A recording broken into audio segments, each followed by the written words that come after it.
चलिए अब बात कर लेते हैं इजराइल ईरान युद्ध की, क्योंकि ईरान और इजराइल के बीच का युद्ध खतरनाक मोड़ पर पहुंच रहा है। पहले इजराइल के हमले और अब ईरान के पलटवार और इसके साथ ही अमेरिका की युद्ध में उतरने की तैयारियों ने न केवल मध्य पूर्व में संघर्ष बढ़ने की आशंका बढ़ा दी है, बल्कि वैश्विक स्तर पर बड़े संघर्ष का पैदा भी कर दिया है। आइए जानते हैं कि इस मोड़ की ओर बढ़ता दिखाई दे रहा है इजराइल और ईरान का संघर्ष।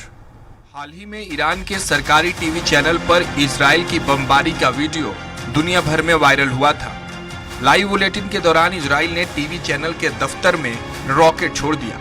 इस दरमियान 60 से अधिक लोग घायल हो गए और कर्मचारियों की मौत भी हो गई। लखनऊ के रवीश जैदी इसी चैनल में काम करते हैं। धमाके के थोड़े ही देर पहले वो ऑफिस से अपनी बीट रिपोर्ट पूरी कर बाहर निकले थे। रवीश जैदी की किसी तरह जान तो बच गई, लेकिन यह खबर सुनने के बाद रवीश जैदी का परिवार सकते में आ गया है।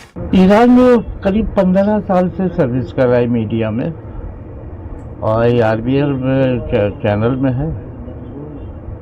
अब उसको फंसना तो नहीं कहेंगे, सर्विस ही कर रहा है तो फंसना तो नहीं है। कोई भी ईरान में नहीं फंसा है। ज़ियारत करने गए हैं, अभी फ्लाइट बंद है, नहीं आ पा रहे, इसको फंसना तो नहीं कहा जाएगा। आपसे उनकी कोई बात होती है? हाँ, मेरी बात हुई थी, लेकिन नेटवर्क मिल नहीं रहा है। बहुत कब उसको जब नेटवर्क मिलता है तो कुछ कंटेक्ट कर लेता वो। उनकी वालदा का इंतकाल हुआ क्या? हाँ, लास्ट महीने में उनकी वालदा का इंतकाल हो गया। फ्लाइट्स बंद थी, नहीं आ पाया, इसका बहुत अफसोस है कि बेटे ने माँ का चेहरा नहीं देखा। तो मामला है, इसको हम क्या कह सकते हैं। जंग हो रही है, दुनिया जान रही है। इसराइल ने हमला किया है, डिफेंस कर रहा है ईरान, दुनिया जान रही है। इसराइल जो है आतंकवादियों का बाप है, वो आतंकवाद फैला रहा है, आतंकी है। इसराइल को तो अल्लाह उन्नीस तो नाबूद कर दे, मेरी तो यही दुआ है। फर्ज निभाने में अगर शहादत होती है तो ऐसे फख्र है। देश के लिए तो ये कि हमारा भारत देश इन्वॉल्व हो, जंगबंदी कराने की कोशिश करें दोनों मुल्कों में और पूरे वर्ल्ड में शांति कायम हो। यूं तो ईरान और इजराइल के बीच यह लड़ाई नई नहीं है। इसके पहले भी दर्जनों बार दोनों देश आमने सामने आ चुके हैं, लेकिन इस बार की लड़ाई अब तक की सबसे बड़ी लड़ाई के तौर पर देखी जा रही है। इन हालातों ने रवीश जैदी की भी चिंता बढ़ा रखी है। भाई है हमारा छोटा, और हमारे घर पर एक बहुत बड़ी मुसीबत आई हुई है। हमारी माँ अभी 5 दिन पहले हम लोग दुनिया छोड़कर चली गई और हम लोग उसमें शोक में डूबे हुए थे। जिस दिन हमारी माँ एक्सपायर हुई हैं उसी दिन वहाँ पर इजराइल ने आतंकवादी हमला ईरान पर किया और वो सारी फ़्लाइटें वगैरह बंद हो गई और वो बच्चा अपनी माँ के आखिरी दर्शन के लिए नहीं आ पाया। बाद में 2 दिन के बाद वहाँ पर उसी बिल्डिंग में जिसमें वो जॉब करता है, वही न्यूज़ चैनल की बिल्डिंग पर हमला होता है और उस वीडियो को मैंने देखा और देखते ही हम लोगों ने फ़ौरन उसी वक्त कांटेक्ट करना शुरू किया, लेकिन कांटेक्ट नहीं हो पाया। काफ़ी देर के बाद उससे कांटेक्ट हुआ तो उसने बताया कि हाँ, हम लोग कुछ सेकंड पहले बिल्डिंग से बाहर निकले थे और उसी बिल्डिंग पे वो आकर बम गिरा है।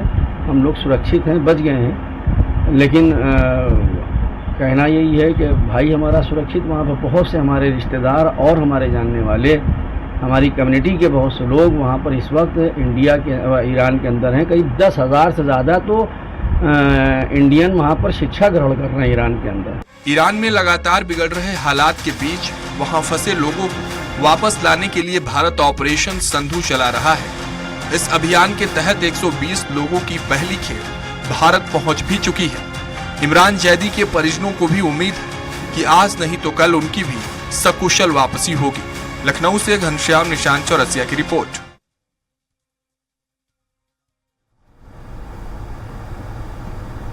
इजराइल ईरान युद्ध के बीच 86 साल का एक शख्स दुनिया भर में छाया हुआ है। वो शख्स है ईरान के supreme leader Ayatollah Ali Khamenei, जो इजराइल को नाको चने चबा ही रहा है, अमेरिका से भी 2-2 हाथ करने को तैयार है। आइए जानते हैं कौन है खामेनेई और कैसे बने वो ईरान के सर्वोच्च नेता और क्यों उनकी वजह से तीसरे विश्व युद्ध के हालात बन रहे हैं। 86 साल का एक शख्स इन दिनों दुनिया भर में सुर्खियों में है। वजह है एक साथ 2 महाशक्तियों को चुनौती दे रहा है। ये शख्स है ईरान के supreme leader Ayatollah Ali Khamenei. वो अमेरिका को खुली चुनौती दे रहा है, खुलकर कह रहे हैं कि अमेरिका बड़ा शैतान है और इजराइल कैंसर ट्यूमर जिसे काट कर फेंकना जरूरी है। वो इजराइल से बराबरी की जंग लड़ रहे तो अमेरिका से भी टकराने को तैयार है।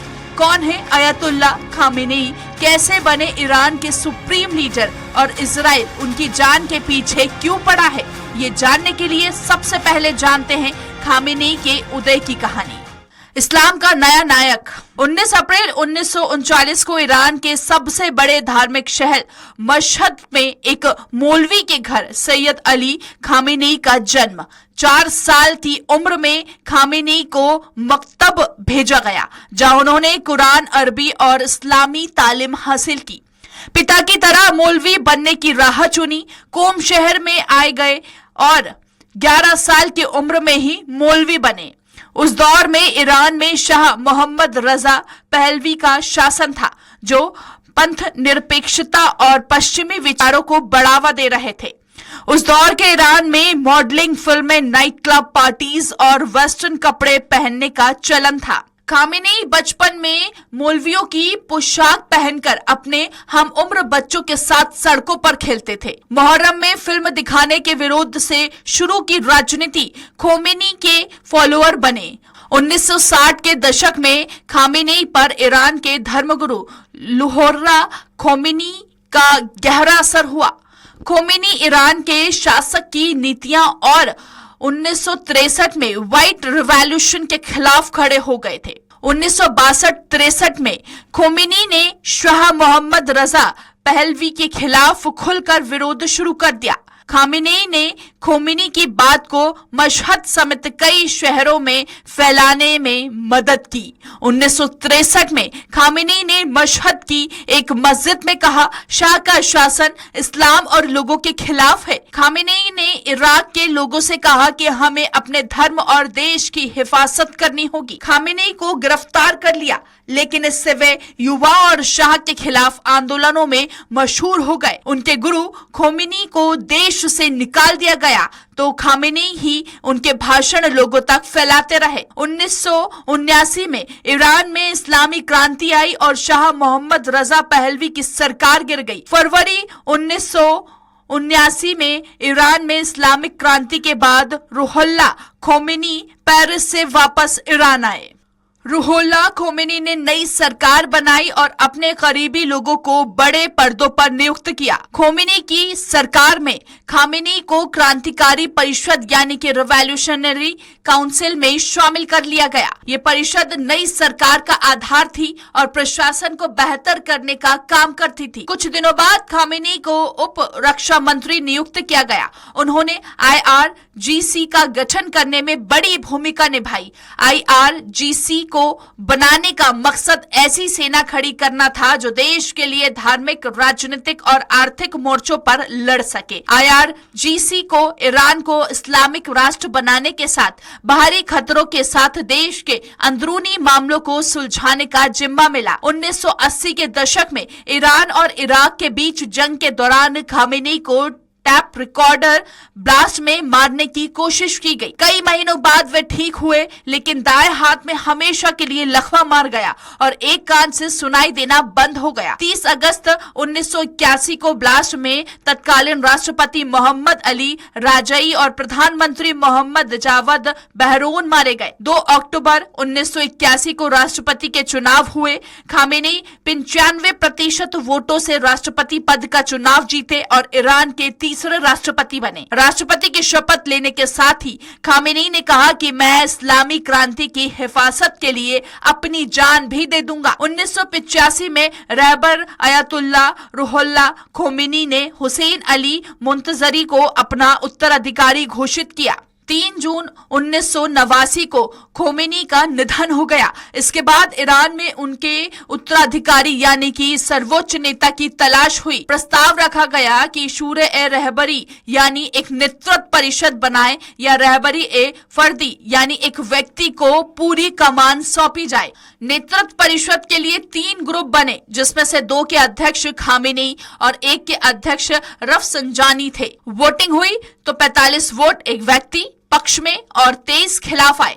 तय हुआ एक व्यक्ति को ही ईरान की कमान सौंपनी चाहिए। रहबर के लिए ग्रैंड अयातुल्ला मोहम्मद रजा गोलपायगानी और अली अयातुल्ला खामेनी ने नॉमिनेशन किया। वोटिंग में खामेनी को 60 वोट मिले, जबकि गोलपायगानी को महज 14 वोट मिले। खामेनी रहबर चुन गए। तब से अली अयातुल्ला खामेनी ईरान के सुप्रीम लीडर हैं और अब तो इजराइल को धुआं करने अमेरिका से जंग की सीधी हुंकार भरने के बाद वो तो ईरान ही नहीं दुनिया भर के मुस्लिमों के रहनुमा बनकर उभरे हैं। हालांकि देखना यह है कि कब तक इस जंग में टिक पाते हैं। Bureau report, Swaraj express.